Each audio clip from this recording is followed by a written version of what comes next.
তাকে চিঠি করছি, তাদের মানবতা যে আশা।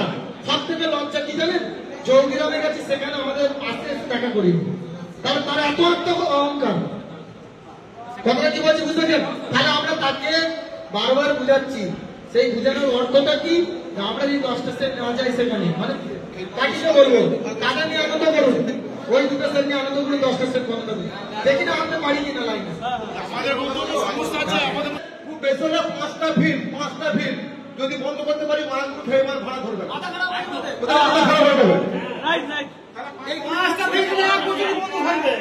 আমার কথা হচ্ছে যে 5টা ভিড় বন্ধ করে দেখো, আমার ওরাও পরিষ্কার পরিচ্ছন্ন হবে। আর বিশেষ করে হয়তো তোমাদের ক্ষতি বেশি হবে, যারা বেশি ভাড়া খাটে।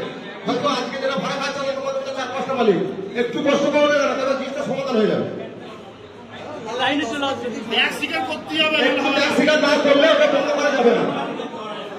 এইবার যদি বলো, তোমরা যদি বলো